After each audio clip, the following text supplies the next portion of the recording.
News Insight, supported by उपकार चक्की fresh आटा खाएर त हेर्नुहोस्। प्लम्बर पाइप्स र फिटिङ टिकिरहन्छ चलिरहन्छ।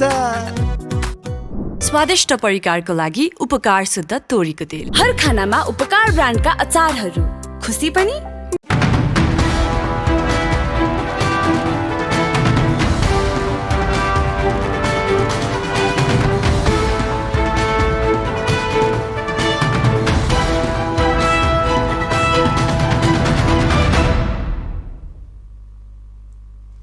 तपाईको चासोको न्यूजबारे विस्तृतमा बुझ्ने समय होयो। खास न्यूजलाई खास कोणबाट हेर्ने समय होयो। हरेक दिन यो समयमा हामी साझा र ताजा मुद्दा लिएर तपाईहरुमाझ आउँछौं। नमस्कार, म प्रेजिना देवकोटा। सुरु गरौं हेडलाइन्सबाट। प्रधान न्यायाधीश तत्काल नियुक्ति गर्न सरकारलाई नेपाल बारको अल्टिमेटम। न्याय सम्पादनमा गम्भीर समस्या निम्तिएको कानून व्यवसायीको भनाई।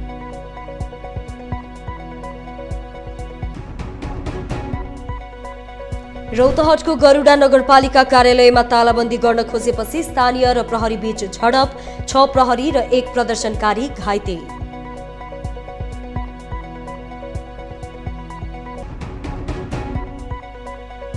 नेपाल उद्योग वाणिज्य महासंघको नयाँ नेतृत्वका लागि मतदान सम्पन्न। 60 पदका लागि 115 जना बीच प्रतिस्पर्धा। परिणाम आजै आउने।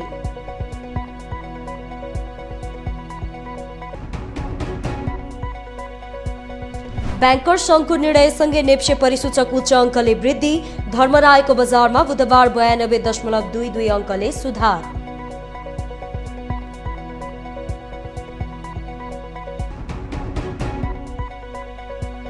र एसिसी प्रिमियर कपका लागि मुलपानी क्रिकेट मैदान तयारी अवस्थामा। मैदानमा पहिलो पटक नेपाली सिनियर टोलीले अभ्यास खेल खेल्ने।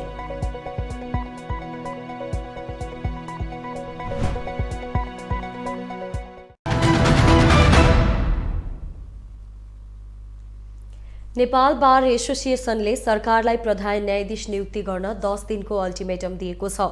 बुधबार बार परिसरमा पत्रकार सम्मेलन गरी 10 दिनभित्र सर्वोच्च अदालतको प्रधान न्यायाधीश नियुक्त नगरे नेपाल बारले आन्दोलन सुरु गर्ने चेतावनी दिएको हो। पत्रकार सम्मेलनमा बोल्दै नेपाल बार एसोसिएसनका अध्यक्ष गोपाल कृष्ण घिमिरेले कायम मुकायम प्रधान न्यायाधीशबाट सर्वोच्च अदालत सञ्चालन भएको नै 1 वर्ष बढी बितिसकेको भन्दै अबको 10 दिनभित्रमा प्रधान न्यायाधीश नियुक्त नगरे आन्दोलन सुरु गर्ने चेतावनी दिए। उनले सर्वोच्च अदालतमा पनि अटोमेसन प्रणाली लागू गरेर पेशीको व्यवस्थापन नगरे आन्दोलन गर्ने बताए। सर्वोच्च अदालतलाई पनि यो कुरा भन्न चाहन्छु, फुल्ली अटोमेटेड सिस्टम अर्थात् अटोमेसन लागू गर्नेतर्फ, अटोमेसन लागू गरेर यो पेशी व्यवस्थापन गर्नेतर्फ सर्वोच्च अदालत पनि बोलेन। अब भने हामी 7 देखि 10 दिन दुवैतिर हो। यो हामी 7 देखि 10 दिनभित्र नेपाल बार एसोसिएसनले एउटा उचित नेपालभरिका सम्पूर्ण कानुन व्यवसायीहरू, सम्पूर्ण बार युनिटहरू, विशेष गरी सर्वोच्च अदालत बार एसोसिएसन, विशेष गरी उपत्यका स्थित आदरणीय बार इकाइहरू, उहाँहरूसँग नजिक रहेर हामी चाहिँ एउटा अभियान सञ्चालन गर्नेछौँ।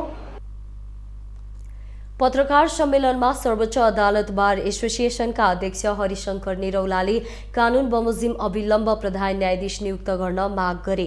उनले सर्वोच्च अदालतमा प्रधान न्यायाधीश नियुक्त नगर्नु भनेको न्यायपालिकाको लागि शुभ लक्षण नभएको बताए। हामीले संवैधानिक परिषदमा रिक्वेस्ट गर्यौँ, सबैतिर रिक्वेस्ट गर्यौँ यथाशीघ्र समय पछि यो गरोस् भनेर। अब अहिले त हेर्नुहोस् प्रतिनिधि सभाको नियम बनिसक्यो अरे, धेरै कुरा भइसक्यो अरे, तर पनि यो कार्यान्वयन भएर काम अगाडि बढिराखेको छैन, बिल्कुलै छैन। यो समस्त न्यायपालिकाको लागि यो शुभ लक्षण होइन र यसमा नेपाल सरकारले पुरा ध्यान दियोस् र यथाशीघ्र यसको चाहिँ नियुक्ति हुनुपर्छ। उनले पूर्व प्रधान न्यायाधीश चोलेन्द्र शमशेर जबरामाथिको महाभियोगको टुङ्गो चाँडो लगाउन पनि माग गरे। नेपाल कम्युनिस्ट पार्टी एकीकृत समाजवादीका अध्यक्ष माधव कुमार नेपालले एमाले संसद विघटनको दाउमा रहेको आरोप लगाएका छन्। बुधबार सुनसरीको इनरुवामा सञ्चारकर्मीहरूसँगको भेटमा नेता नेपालले एमाले संसद विघटन गरी मध्यावधि चुनावमा जाने दाउमा रहेको आरोप लगाएका हुन्। अध्यक्ष नेपालले एमालेको सोचलाई पूरा हुन नदिने बताए। उनले संविधान मिच्ने कुरालाई आफूले समर्थन गर्न नसक्ने बताए। उनले एमालेसँगको एकताको सम्भावनाका बारेमा नेपालले मन र विचार मिल्नेहरूसँग बहस र छलफल गर्न तयार रहे पनि नेकपा एमालेका अध्यक्ष केपी शर्मा ओलीसँग भने त्यस एकताको सम्भावना नरहेको बताए।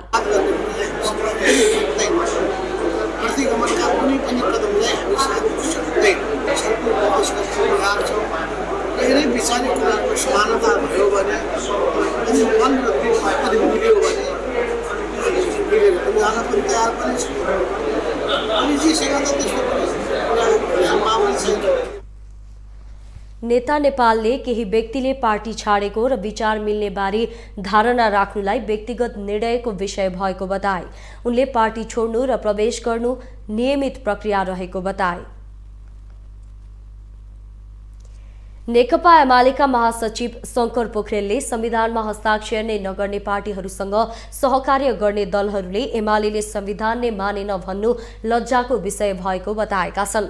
बुधबार पार्टी केन्द्रीय कार्यालय च्यासलमा आयोजित पार्टी प्रवेश कार्यक्रमलाई सम्बोधन गर्दै महासचिव पोखरेलले संविधान नमान्ने पार्टीहरूसँग सहकार्य गर्ने दलहरूले एमालेले संविधान नै मानेन भन्दै आरोप लगाउनुको कुनै अर्थ नरहेको जिकिर गरे। सिङ्गो आन्दोलनलाई संविधानवादको जन्जालभित्र राखेर व्याख्या गर्ने कामको कोसिस भइरहेको उनको आरोप छ।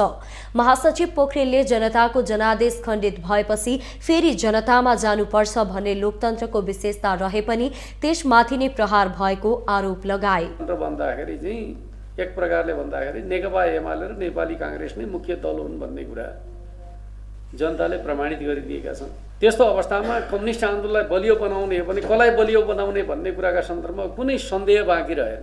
नेकपा एमाले समग्र वामपन्थी आन्दोलनको मुख्य शक्ति हो भन्ने कुरा चाहिँ स्थापित भएको छ। महासचिव पोखरेलले नेपालको राजनीतिमा मुख्य दलहरू भनेको नेकपा एमाले र नेपाली कांग्रेस मात्रै रहेको दावी गरे। उनले सत्तारूढ दलहरूले आफ्नो चाहनाका लागि मात्रै अदालतको प्रयोग गर्ने गरेको आरोप लगाए। नेकपा एमालेले सरकारले अरबौंको बक्यौता रकम समेत नलिई स्मार्ट टेलिकम प्रणालीको नवीकरण गर्न लागेको आरोप लगाउँदै आपत्ति जनाएको छ। बुधबार प्रतिनिधि सभा बैठकमा बोल्दै नेकपा एमालेका प्रमुख सचेतक पदम गिरीले नवीकरण गर्दा लाग्ने करिब 23 अर्ब रुपैयाँ समेत नलिई सो प्रणालीको नवीकरण गर्नका लागि 1-2 दिनभित्रै मन्त्री परिषदले निर्णय गर्न लागेको आशंका गर्दै आपत्ति जनाएका हुन्। उनले सो काममा ठूलै आर्थिक चलखेल भएको हुन सक्ने जिकिर गर्दै त्यसो नगर्न पनि सरकारको गम्भीर ध्यानाकर्षण गराए। प्रमुख सचेतक गिरीका अनुसार सो प्रणालीले सरकारलाई विभिन्न शीर्षक अन्तर्गत करिब 5 अर्ब दस्तुर तिर्न बाँकी रहेको छ। स्मार्ट टेलिकम प्रणालीले नेपाल दूरसञ्चार प्राधिकरणबाट 25 वर्षका लागि अनुमति प्राप्त गर्यो। हाम्रो विद्यमान ऐनमा 10 वर्षमा नवीकरण गर्नुपर्ने व्यवस्था छ। आज स्मार्ट टेलिकम प्रणालीले नेपाल सरकारलाई विभिन्न शीर्षकमा 5 अरब दस्तुर तिर्न बाँकी छ र नवीकरण गर्दाखेरि अर्को 23 करोड रुपियाँ राज्यलाई तिर्नुपर्ने हुन्छ। प्रमुख सचेतक गिरीले मन्त्री क्वार्टर धाउने र ठूलै आर्थिक चलखेल गरेर सो प्रणालीको नवीकरण गर्ने निर्णय गर्न लागेर सरकारले मुलुकको करिब 28 अर्ब बजेट डुबाउन नपाउने बताए। राष्ट्रिय प्रजातन्त्र पार्टीका प्रमुख सचेतक ज्ञानबहादुर शाहीले वास्तविक मिटरब्याजी सरकार आफै भएको आरोप लगाएका छन्। प्रमुख सचेतक शाहीले जुम्ला लगायतका माथिल्लो कर्णालीका निर्माण व्यवसायीको बजेट ब्याङ्कमा राखेर सरकारले चर्को ब्याज खाइरहेको उल्लेख गर्दै तत्काल त्यसको निकासा गर्न पनि माग गरे। बुधबार प्रतिनिधि सभा बैठकमा बोल्दै उनले सो बजेट रोक्का गर्नुको कारणबारे 1 हप्ताभित्र संसदमा जवाफ दिन सरकारसँग माग गर्दै जवाफ नआए आफ्नो पार्टीले सदन नै अवरुद्ध पार्ने चेतावनी दिए।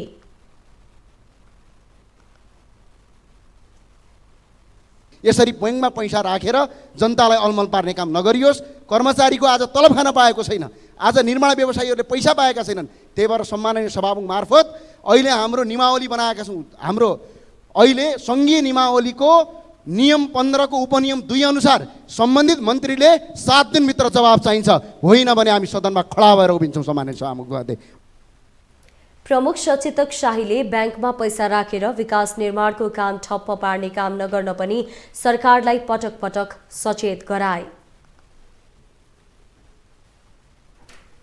राष्ट्रिय स्वतन्त्र पार्टीकी सांसद डाक्टर तोसीमा कार्कीले देशभर बनाइरहेका होटलहरू, भवनहरू र अपार्टमेन्टहरूको तत्काल वैधानिकता खोजी गर्न सरकारसँग माग गरेकी छन्। बुधबार प्रतिनिधि सभा बैठकमा बोल्दै उनले ललितपुरको बखुन्डोलमा निर्माणाधीन समिट अपार्टमेन्टको वैधानिकता नरहेको उल्लेख गर्दै सरकारले त्यस्ता बन्दै गरेका सबै अपार्टमेन्ट, भवन र होटलहरूको वैधानिकता खोजी गर्नुपर्ने बताइन्। सांसद कार्कीले त्यसका लागि छानबिन गर्न संसदीय समिति बनाउन पनि माग गरेकी छन्। समिट अपार्टमेन्ट निर्माणको क्रममा वरपर भासिएका घरहरूको उचित क्षतिपूर्तिको व्यवस्था गर्न र दोषीमाथि कडा कारवाही गर्न पनि सरकारलाई सचेत गराइन्। ललितपुरको बखुन्डोल हाइटमा 18 रोपनी जग्गामा 16 तले समित अपार्टमेन्ट बनाइरहँदा बिना नक्सा पास, बिना EI एनालिसिस, बिना स्थानीयको स्वीकृति बन्दै गर्दा वरपरको घरहरू पूर्ण क्षति भएका छन्। भासिने चर्किने क्रम जारी छ। स्थानीयहरूले पटक पटक उजुरी दिए तापनि काम नरोकिएको गुनासो गरेका छन्। अघिल्लो संसदीय बैठकमा पनि कुरा उठ्यो, तर वैधानिक प्रक्रिया अगाडि बढेको छैन।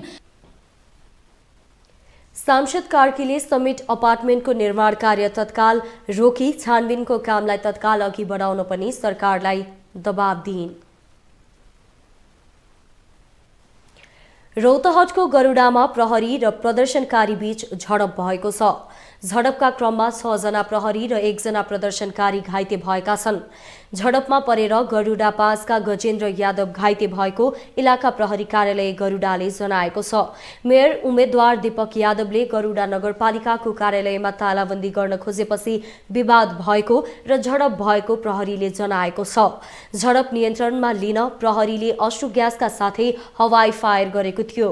प्रदर्शनकारीको ढुङ्गामुढाबाट नगरपालिका वरिपरि रहेका गाडीमा क्षति भएको छ। प्रहरीले दीपक यादव सहित 4 जनालाई नियन्त्रणमा लिएर आवश्यक अनुसन्धान गरिरहेको रौतहट प्रहरीले जनाएको छ।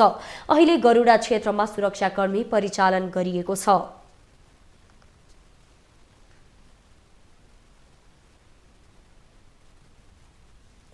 राष्ट्रिय स्वतन्त्र पार्टीका सांसद डाक्टर ढाका कुमार श्रेष्ठले पार्टीलाई उपनिर्वाचनमा हराउन आफ्नो अडियो सार्वजनिक गरिएको बताएका छन्।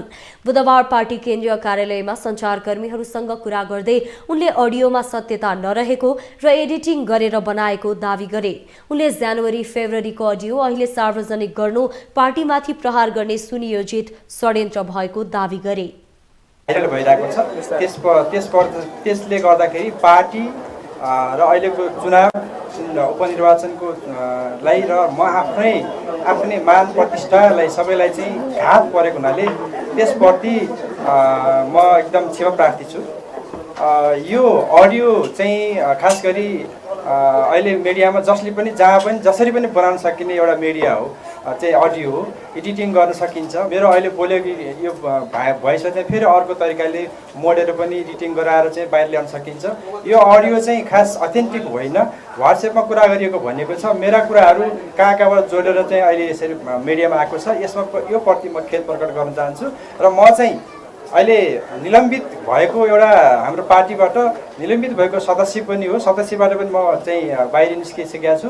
र यो चाहिँ यसको लागि म पार्टीले दिएको मलाई अनुसन्धान गर्नको लागि दिएको चाहिँ यो निलम्बनको प्रक्रिया चाहिँ त्यसमा म स्वागत योग्य ठानेको छु। र म हिजोबाट नै न्यायालय गइसकेको छु। म केही समयमा तपाईँहरू निश्चिन्त हुनु होला, मेरा शुभचिन्तक महानुभावज्यूहरू निश्चिन्त हुनुहोस्। म न्यायालय गएर मेरा सम्पूर्ण कुराहरू यो न्यायालयमा प्रष्ट पारेर मेरो क्लिन चिट ल्याएर म तपाईँहरू मार्फत यसरी नै फेरि एउटा प्रेस मिट गर्नेछु। त्यति इन्जेलको लागि धैर्य धारण गर्नु होला। मेरो कारणले जुन पार्टीलाई अहिले उपनिर्वाचनलाई चाहिँ जुन अहिले चाहिँ एउटा अप्ठ्यारो स्थिति परेको छ त्यसप्रति चाहिँ म क्षमाप्रार्थी छु। र सम्पूर्ण आमाबुवा दाजुभाइ दिदीबहिनीहरूले पार्टीको उपनिर्वाचनमा हाम्रा 3 क्षेत्रलाई चाहिँ प्रत्यक्ष रूपले यो अडियोलाई चाहिँ तपाईँले ध्यानमा नराखिकन यो अडियो केही पनि होइन, यो चाहिँ हँसाइएको सुनिश्चित गरिएको हो।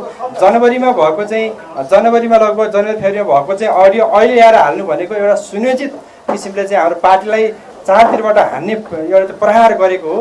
यो चाहिँ पार्टीको तिनटै निर्वाचन क्षेत्रलाई हराउन खोजेको चाहिँ एउटा चाहिँ सुनियोजित योजना हो। त्यसले गर्दाखेरि सम्पूर्ण महानुभाव दाजुभाइ दिदीबहिनीहरू पार्टीलाई चाहिँ एउटा शुभचिन्तक जसले चाहिँ एउटा चाहिँ राम्रो मान्नुभएको छ, उहाँले सम्पूर्ण महानुभावले चाहिँ भोट दिएर अत्याधिक बहुमतले हाम्रो तिनटै क्षेत्रका निर्वाचन क्षेत्रका चाहिँ हाम्रा लिडरहरूलाई चाहिँ जिताइदिनु होला भन्दै अब क्लिन चिट पाएपछि म फेरि हजुरसम्म चाहिँ यसरी नै भेट्नु छु। हस्, नमस्कार।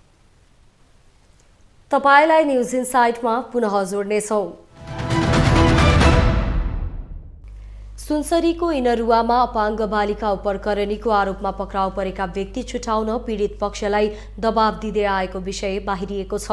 इनरुवा 4 को उक्त घटनामा पीडक पक्षका आफन्तले पैसाको प्रलोभन दिएर मुद्दा फिर्ता लिन दबाब दिने गरेको पीडित पक्षको भनाइ छ। करणीको आरोपमा प्रहरीले संलग्न व्यक्तिलाई पक्राउ गरी कारबाही चलाइसकेको छ।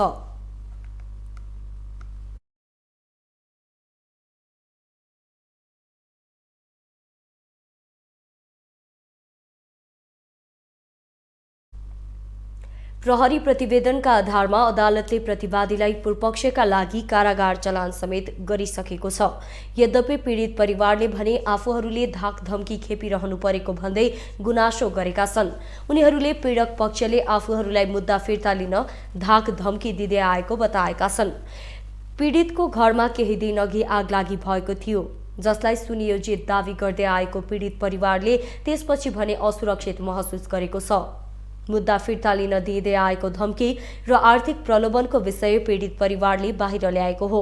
पीडितकी आमाले आफूलाई आएको धम्कीबारे छिमेकीहरूले समेत साथ नदिएको आरोप लगाएकी छन्।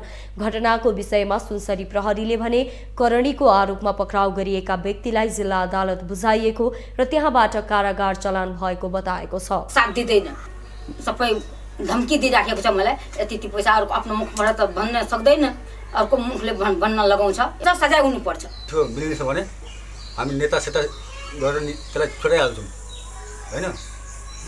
कुन नेता गर्नुपर्छ, कसलाई भन्नुपर्छ छुटाइहाल्छौँ। तर यहाँबाटै बाहिर जानुपर्छ भन्छ उसको बाहिर। घरमा लागेको आगलागीको पछिल्लो घटनाबारे भने थप अनुसन्धान जारी रहेको प्रहरीले जनाएको छ। लघुवित्त वित्तीय संस्थाहरूका समस्याका विषयमा हुने राजनीतिकरण बन्द गर्न आवश्यक रहेको सरकारवालाहरूले बताएका छन्। लघुवित्त वित्तीय संस्थाहरूमा आएका विविध समस्याको सुधार गर्न राष्ट्र ब्याङ्कले अग्रसरता लिनुपर्ने आवश्यकता रहेको सरकारवालाहरूको भनाइ छ। एक रिपोर्ट। लघुवित्त वित्तीय संस्थाहरूमा आएका समस्याहरूलाई समाधान गर्नुको सट्टा राजनीतिक फाइदाको लागि राजनीतिकरण गर्न नहुने उनीहरूले बताएका छन्। राजनीतिक उद्देश्यले प्रेरित अभिव्यक्ति वा राजनीतिक संलग्नता भए बन्द गर्नुपर्ने बताए। लघुवित्त वित्तीय संस्थाहरूमा आएका विविध समस्याको सुधार गर्न राष्ट्र बैंकले अग्रसरता लिनुपर्ने आवश्यकता रहेको उनीहरूको भनाइ छ। पछिल्लो समय लघुवित्त वित्तीय संस्थाहरूले मनोमानी रूपमा ब्याज लिए र लघुवित्तहरूले ऋणीहरूलाई समस्या बनाएको भन्दै लघुवित्त विरुद्ध विरोध व्यापक रूपमा भइरहेको छ। लघुवित्तहरूले एउटा ऋणीलाई मापदण्ड भन्दा बढी कर्जा प्रवाह गर्ने गरेकाले पनि समस्यामा आएको उनीहरूको भनाइ छ। पूर्व गभर्नर तथा अर्थमन्त्री डाक्टर युवराज खतिवड़ाले लघुवित्तका समस्याका विषयलाई राजनीतिकरण गर्ने प्रक्रियाको अन्त्य गर्नुपर्ने बताए। उनले कुनै पनि राजनीतिक व्यक्तिले राजनीतिक उद्देश्यले प्रेरित अभिव्यक्ति र राजनीतिक नेतृत्वको भूमिका भए बन्द गर्नुपर्ने बताए। सबै राजनीतिक कर्मीहरूले लघुवित्त र सहकारीको विषयमा राजनीतिकरण बनाउन तत्काल बन्द गरिनुपर्ने बताए। उनले लघुवित्तका आन्तरिक समस्याको विषयमा घरभित्र बसेर छलफल गर्नुपर्ने बताए। लघुवित्तको समस्याको राजनीतिकरण प्रक्रिया बन्द गरौँ। राजनीतिक उद्देश्यले प्रेरित अभिव्यक्तिहरू र त्यसमा राजनीतिक नेताहरूको पनि कुनै भूमिका छ भने यसलाई बन्द गरौँ। यो हामी सबैले बोलौँ, म बोल्छु राखेको छु। मैले 6वटा प्रदेश सभासदहरूसँग अन्तर्क्रिया गरेर अस्ति 15 दिनको बिचमा 6वटा प्रदेशमा मैले अन्तर्क्रिया गरेका छु र प्रत्येक अन्तर्क्रियामा मैले सहकारी र लघुवित्तको ऋण मिना गर्नुपर्छ या के गर्नुपर्छ भन्ने प्रश्नहरू उठिरहँदा यो गलत बाटोमा हिँड्नु हुँदैन, यसलाई राजनीतिकरण नगरौँ भनिरहेको छु। यो जिम्मेवारी सरकारको व्यक्तिहरूले पनि लिएको हिजो आज चाहिँ मैले सुन्न थालेको छु। तर हामी सबै राजनीतिक कर्मीहरूले यसलाई नचाहिँदै राजनीतिकरण गर्ने प्रक्रिया भोलिबाट बन्द गराउनुपर्छ। यो पहिलो कुरा हुन्छ।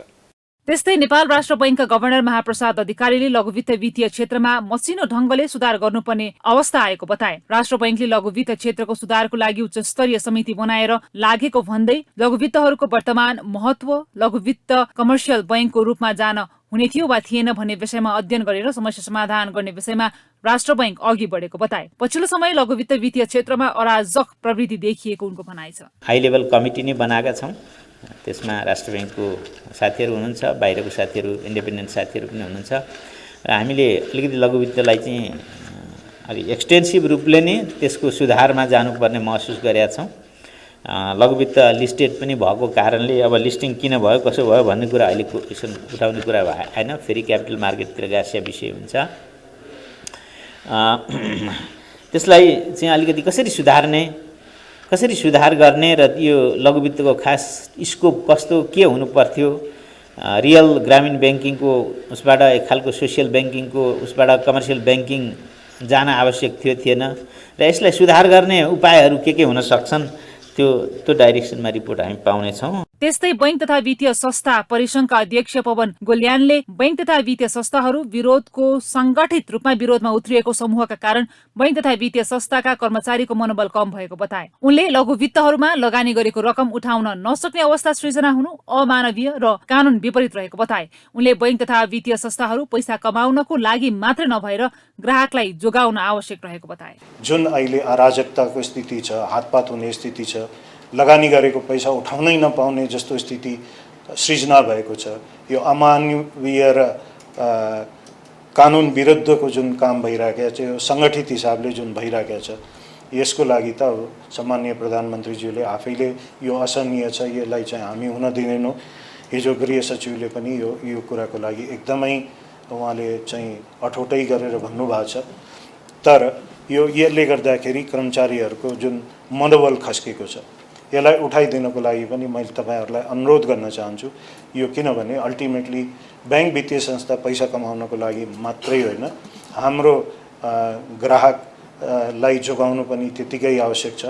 निर्वाचनको बेला राजनीतिकरण गर्नको लागि बैंक तथा वित्तीय संस्थाहरूप्रति आक्रमण भइरहेको भन्दै बैंक तथा वित्तीय संस्थाहरूप्रतिको आक्रमणलाई सबैले मिलेर समाधान गर्न आवश्यक रहेको उनको भनाइ छ। धेरै ऋण लिएर ऋण नतिर्न र अन्य सोझा जनतालाई समेत जम्मा गरेर भ्रम छर्ने काम भइरहेको बताए।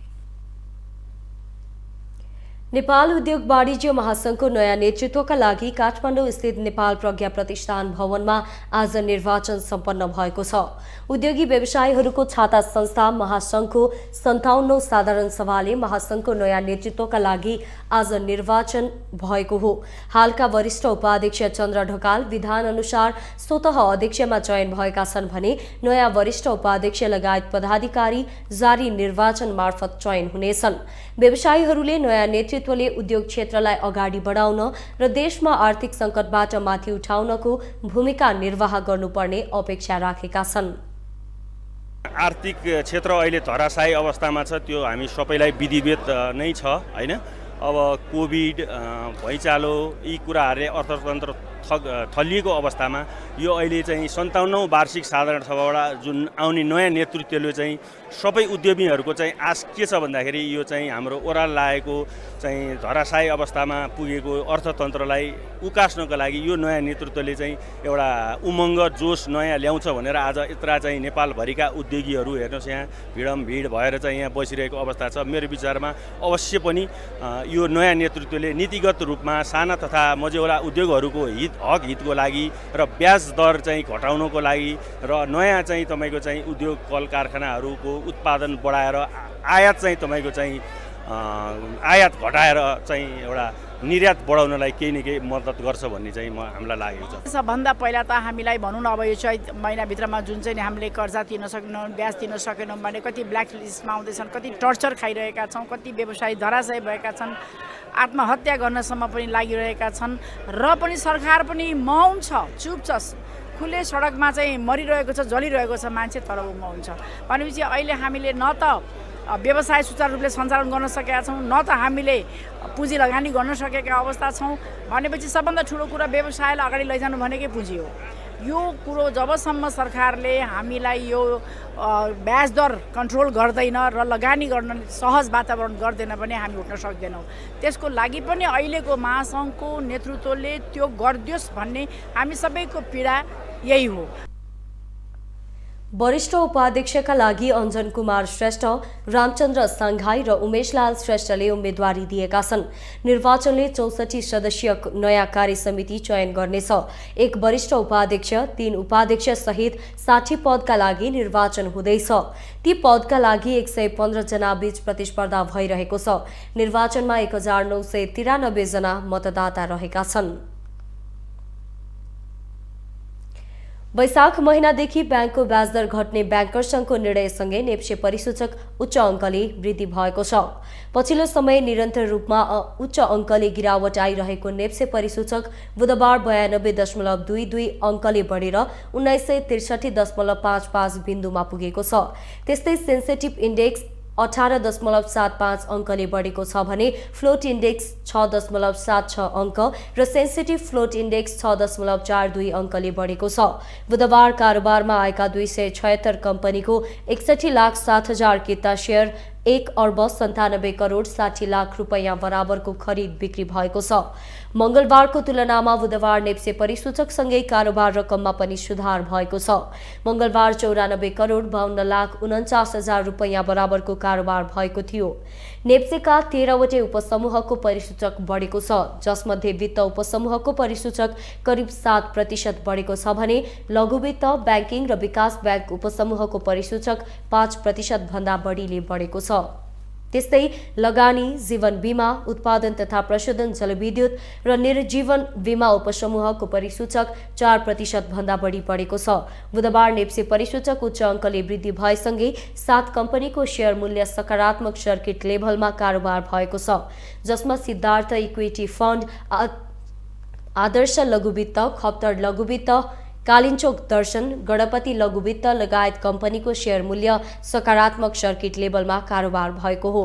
बुधबार शिवम सिमेन्ट्स कम्पनीको 11 करोड 71 लाख रुपैयाँ बराबरको शेयर खरिद बिक्री भएको छ।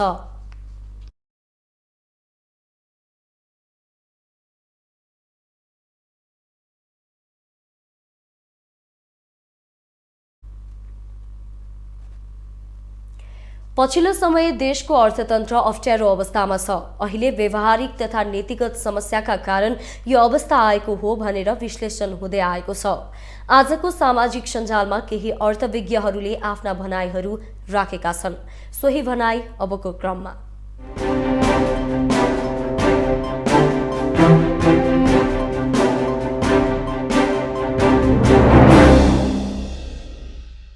चन्द्रमणि अधिकारी लेख्छन्, बैंक एसोसिएसनले दिने ब्याज दर 1 अङ्कमा झार्ने निर्णय गरेको छ।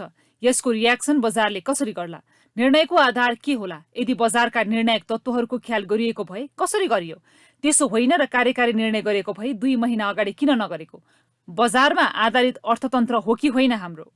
त्यस्तै टेकलाल भुषालको भनाइ छ, सम्पूर्ण अर्थतन्त्र ध्वस्त हुँदा वित्तीय संस्थाको नाफा अर्बौंमा हुन्छ। राजस्व विभाग र स्थानीय सरकार कर कसरी बढाउनेमा व्यस्त छन्। हरेक सरकारी तहमा व्याप्त भ्रष्टाचार छ। संघीय वा स्थानीय तह तथा कर्मचारी संयन्त्रसँग सेटिङ गर्न सक्ने हैसियत नभएका 80% निजी व्यवसाय धरापमा छन्। यस्तै नीलम कुमार शर्मा भन्छन्, सत्तामा बसेका दलालहरूको कसरी विश्वास गर्नु र? अर्थतन्त्र टाट उल्टी हुन लागेको प्रष्ट सन्देश उपादान, बिदाको रकम, औषधि उपचार रकम रोक्ने कामले पुष्टि गर्दछ। अब पेन्सन र सामाजिक भत्ताहरू रोकिनेछन्। त्यसपछि टाट उल्टी र सङ्कटकाल घोषणासहित तलब आधा गरिनेछ। यता पूर्ण श्रेष्ठ ट्विट गर्छन्, अर्थतन्त्र धरापमा पार्ने तिमी सरकार चलाउनेहरू अनि सामाजिक भत्ता र शिक्षक तलब रोक्ने विषयमा छलफल गर्दै गर्दा कति भत्ता पचाउँछौ ह? उता 2-4 करोड त थुकेर कुल्चेर हिँड्ने पनि छन्। बरु सापटी मागेर विनियोजन गर। त्यस्तै सागर खड्काको भनाइ छ, दशकौंदेखि देश कम्युनिस्ट कि कमाउनिस्टले चलाइछन्, तर गरिबका सन्तानले खाडी गरी रेमिट्यान्स नपठाए अर्थतन्त्र सधैँ हलचल हुने। धन्न यो समय राम्रो रकम भित्रिएको रहेछ। अर्को सामाजिक सञ्जाल प्रयोगकर्ता समा थापा लेख्छिन्, सरकारको खाता 86 अर्बले ऋणात्मक छ रे। आजै गभर्नर, प्रधानमन्त्री सबैले ठिक छ, अर्थतन्त्र सुधार राम्रो भएको छ भन्नुभयो। के भयो भने बिग्रिने रहेछ? जनता एक गाँसका लागि सडकमा हुलहुज्जत नगरुन्जेलसम्म ठिकै हुने हो कि के हो नजानेर सोधेको। यसै गरी भीम भुर्तियल भन्छन्, नेपाली अर्थतन्त्र, राजनीति र समाजमा चुनौतीको चाङ यति ठूलो ठडिएको छ, त्योबाट पार पाउने क्षमता अहिलेको राजनीतिक कर्मी र योजनाकारसँग छैन। त्यसैले देश सर्कस जस्तो र म बनाउँछु भन्नेहरू जोकर जस्तो भएका छन्। नेपालको यथार्थ हो, जोकर दरबारमा पुग्दैमा राजा बन्दैन, बरु दरबार आफै सर्कस बन्छ। अर्का सामाजिक सञ्जाल प्रयोगकर्ता बुद्धि शर्मा लेख्छन्, देशको अर्थतन्त्र खराब सङ्कटतर्फ गइरहेको बताउँछन् अर्थविदहरू। प्रधानमन्त्री तथा अर्थमन्त्री चाहिँ देशले नयाँ गति लिन थाल्यो भनेर दावी गर्छन्, तर समग्र अर्थतन्त्र कसरी सुधार्ने भन्ने न त कुनै ठोस रणनीति छ, न त स्पष्ट योजना र पहल कदमी नै। आम जनता नयाँ सालमा पनि निराश नै हुनुपर्ने देखिँदैछ।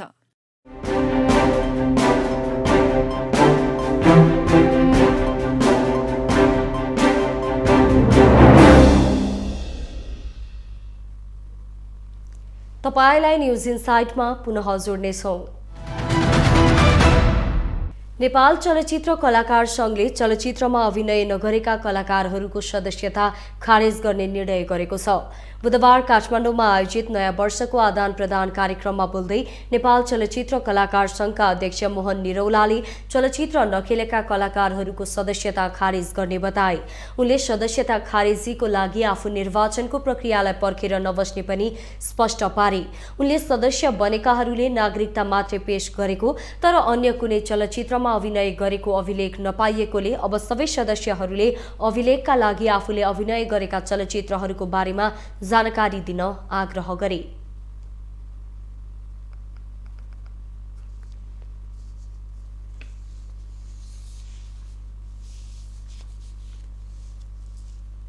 जस्तो सदस्यताको विषयमा कुरा आइरहेको छ, त्यसलाई हामी यो हाम्रो कार्यकालमा स्पष्ट गर्छौँ। हामी जसले चलचित्र खेलेको छैन, हाम्रो विधान अनुसार विधानको परिधिभित्र जो छैन त्यो सदस्य छ भने हामी निर्वाचनको प्रक्रियालाई पर्खेर बस्दैनौँ, हामी त्यसलाई खारेजै गर्छौँ, ढुक्क हुँदैछ। हामी सम्पूर्ण कलाकर्मीहरू, सम्पूर्ण क्षेत्रका कलाकर्मीहरू एकजुट भएर नेपाली चलचित्रको विकासका लागि हातेमालो गरौँ, सहकार्य गरौँ र आगामी दिनमा नेपाली चलचित्रलाई, नेपाली टेक्निसियन्सलाई, नेपाली कलाकारहरूलाई विश्व सामु उभ्याउने कोसिस गरौँ। यसको लागि चलचित्र विकास बोर्ड निरन्तर तपाईँहरूसँग हातेमालो गर्न तयार छ। स्टार साथीहरू जो स्टार भन्नुभएको छ, उहाँहरूले चाहिँ न्यूनतम पारिश्रमिक तोक्ने सङ्घले पहल गरोस् र उहाँहरूको स्टारडमको जो पैसा छ त्यो चाहिँ सेयरमा बसिदिएदेखि राम्रो हुन्छ। यदि उहाँहरूलाई त्यत्रो स्टारडमप्रति आफूलाई चाहिँ विश्वस्त हुनुहुन्छ भने उहाँहरूले चाहिँ अबदेखि निर्माताहरूसँग चाहिँ कम्तीमा पार्टनरसिपको रूपमा चाहिँ आफ्नो स्टारडमलाई बजाउनुहोस्। उहाँले पनि पर्सेन्टमा बस्दिने खालको वातावरण कलाकार सङ्घले गरिदियोस्। यस सन्दर्भमा सङ्घका नियमित साधारण सदस्यज्यूहरू जो नागरिकता अनुसार 70 वर्ष नागेका हुनुहुन्छ, उहाँहरूलाई निःशुल्क आजीवन सदस्यता दिने निर्णय भएको कुरा पनि म यहाँ सहर्ष जानकारी गराउन चाहन्छु। कार्यक्रममा कलाकार संघले न्यूनतम पारिश्रमिक तोक्नुपर्ने, नागरिकता अनुसार 70 वर्ष नागेका चलचित्र कलाकारहरूलाई सरकारी सेवा सुविधा दिनुपर्ने माग राखेका छन्। एसीसी प्रिमियर कपको तयारीमा रहेको नेपालले मुलपानी क्रिकेट मैदानलाई खेल्न योग्य बनाएको छ। क्यान मातहतमा रहेको माथिल्लो क्रिकेट मैदानमा आजैबाट नेपाली राष्ट्रिय टिमका खेलाडीहरूले अभ्यास खेल समेत खेलेका छन्। सोही विषयमा केन्द्रित भएर सहकर्मी ऋषि खतिवड़ाले तयार पारेको स्थलगत रिपोर्ट अबको क्रममा। वैशाख 5 गतेदेखि 18 गतेसम्म हुने एसीसी प्रिमियर कपका लागि नेपाली खेलाडीहरू अहिले अभ्यास गरिरहेका छन्। विशेष गरी नेपालले यो मुलपानी क्रिकेट मैदानमा एउटा मात्र खेल खेल्नेछ, तैपनि खेलाडीहरू अहिले यस स्थानमा आएर अभ्यास खेल खेलिरहेका छन्, अभ्यास गरिरहेका छन्। बिहानैदेखि नै उनीहरू अभ्यासरत रहेका छन्। नेपाली खेलकुद क्षेत्रले, विशेष गरी क्रिकेट क्षेत्रले पछिल्लो समय निकै ठुलो फड्को मारिरहेको छ। खेलाडीको प्रदर्शन स्तर निकै सुधारिएको छ। निकै धर्मराएको अवस्थामा नेपाली खेलाडीहरूले जसरी प्रदर्शन गरिरहेका छन्, विशेष गरी पछिल्लो आइसिसी विश्वकप लिग 2 का खेलहरूमा जसरी नेपालले सनसनीपूर्ण प्रदर्शन गर्यो र विश्वकप छनौटका लागि नेपालले क्वालिफायर खेल खेल्ने सुवर्ण अवसर प्राप्त गर्न सक्यो, नेपाल जिम्बाब्वेमा जान सक्ने एउटा वातावरण बनायो। त्यसपछि नेपाली क्रिकेट क्षेत्रमा छुट्टै एउटा तरङ्ग पैदा भएको छ र खेलकुद प्रेमीहरू पनि अहिले निकै उत्साहित भएका छन्। नेपालले आगामी खेलहरू कस्तो खेल्ला भन्ने विषयहरू सबैलाई चासोपूर्वक हेरिरहेका छन्। हामी यस स्थानमा आइरहँदा यहाँको पूर्वाधारको तयारी कस्तो छ, कस्तो भइरहेको छ तयारी, विशेष गरी मुलपानी क्रिकेट मैदान भनेको पछिल्लो समय बहुचर्चित मैदानका रूपमा रहेको छ।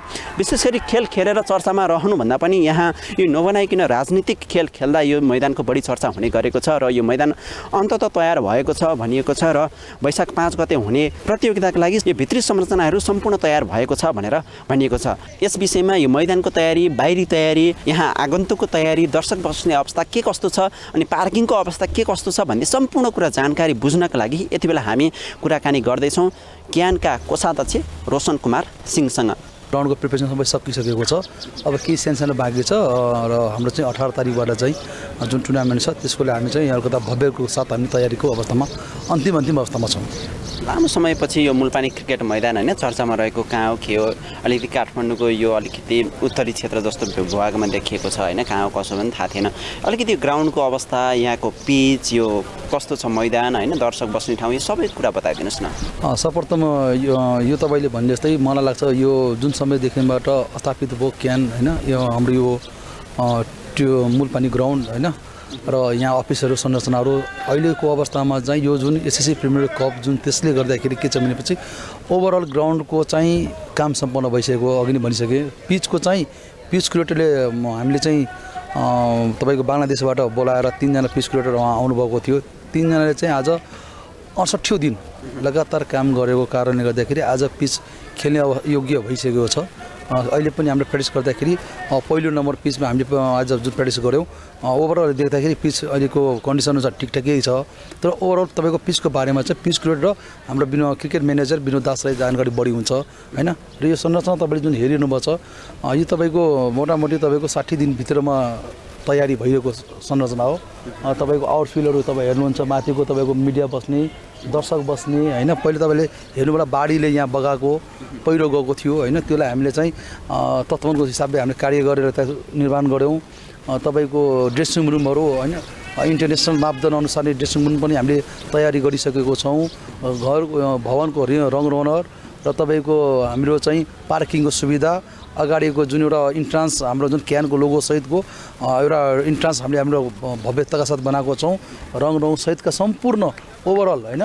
र अब यहाँले चाहिँ दर्शकलाई बस्नलाई हामीले चाहिँ जुन अवस्थामा ग्राउन्ड छ त्यो अवस्थालाई अलिकता मेन्टेन गरेर राम्रोसँग गरेर उहाँ फ्यान फलोइङलाई पनि अलिक सुविधाजनक होस् दर्शकलाई, त्यो हिसाबले हामी तयारी अवस्थामै नै छौँ होइन। र मेयर साहबसँग पनि हाम्रो सल्लाह भएर चाहिँ त्यहाँ म्याट हाल्ने कि के हाल्ने भन्ने कुराकानी भइरहेछ। अब सायद अब मेयर साहबले चाहिँ त्यसबारेमा सजीकरण गर्नुहुन्छ होला मलाई जहाँसम्म लाग्छ। र भएको संरचनालाई हामीले मेन्टेन गरेर तपाईँले देखिरहनु भएको छ त्यसलाई चाहिँ हामीले फिलफुल गरिसकेको छौँ।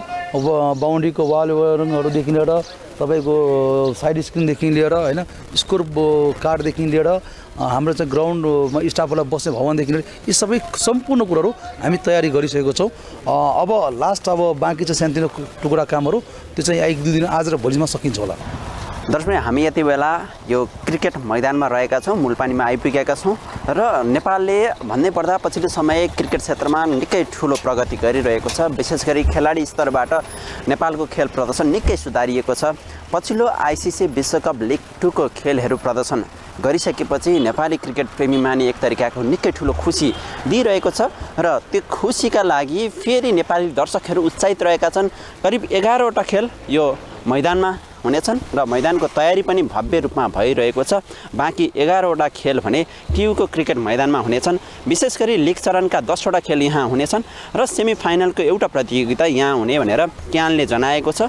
र दर्शकबिन हामी तपाईँलाई दृश्यमा देखाउन सक्छौँ कि यो माथिल्लो भूभागको यो क्यानले निर्माण गरिरहेको यो क्रिकेट मैदान हो भने हामी तपाईँलाई एउटा विडम्बना र दुःखदपूर्ण एउटा दृश्य पनि यही स्थानबाट देखाउन चाहन्छौँ। यो दृश्य भनेको के हो भने करिब 20 वर्ष भयो दर्शकबिन यो मुलपानी क्रिकेट मैदानको यो क्यानले निर्माण गर्न थालेको मैदान र नेपाल खेलकुद परिषदले निर्माण गर्न लागेको मैदान लगभग उही दूरीमा रहेको छ, दायाँ बायाँ रहेका छन्। यो छिमेकी मैदानको रूपमा पनि लिन सकिन्छ।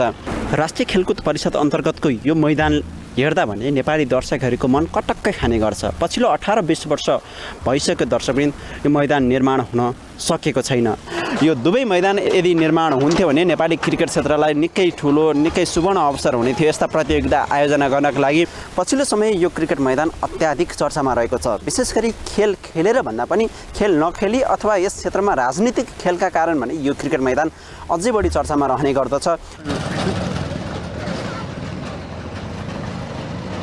नेपाली दर्शकहरू खेल हेर्नका लागि जति उत्साहित छन् त्यही अनुसारको नेपालको यो भौतिक संरचना भने निकै कमजोर रहेको छ। हामी यहाँ देख्न सक्छौँ कि क्रिकेट मैदान यो मूलपानीको क्रिकेट मैदानमा यदि खेल हुने हो भने दर्शक हजारौँ लाखौँको सङ्ख्यामा जुन उत्साहित रूपले दर्शकहरू आउने गर्दछन् उनीहरूका लागि बस्नका लागि कुनै पनि बस्ने संरचना रहेको छैन। यद्यपि ट्युमा पनि चौरमा बस्ने ठाउँ हो, यहाँ पनि थोरै चौरमा बस्ने ठाउँ भने रहेको छ। कम्तीमा 4-5 हजारको सङ्ख्यामा भने यस मैदानको यो भागमा रहेको बस्ने ठाउँमा यो खुल्ला स्थानमा बस्न सक्ने अवस्था भने रहेको छ।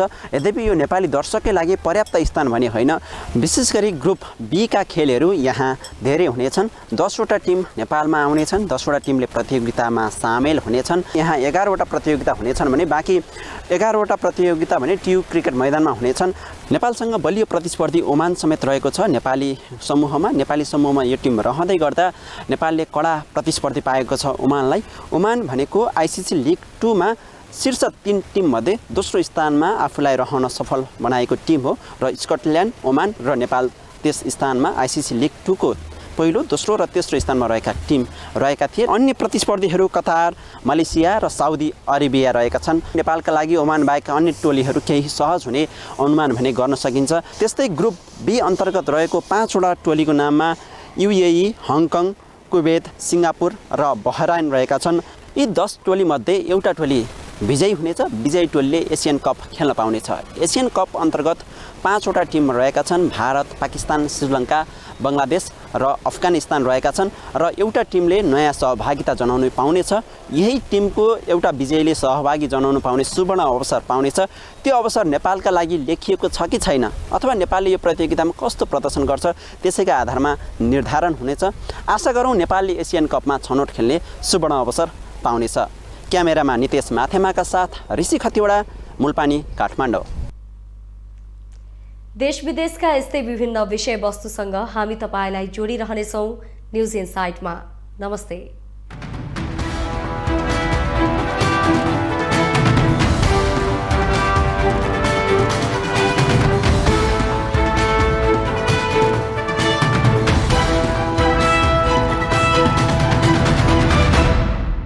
न्यूज इनसाइट सपोर्टेड बाय उपकार चक्की फ्रेश आटा खाएर त हेर्नुहोस्।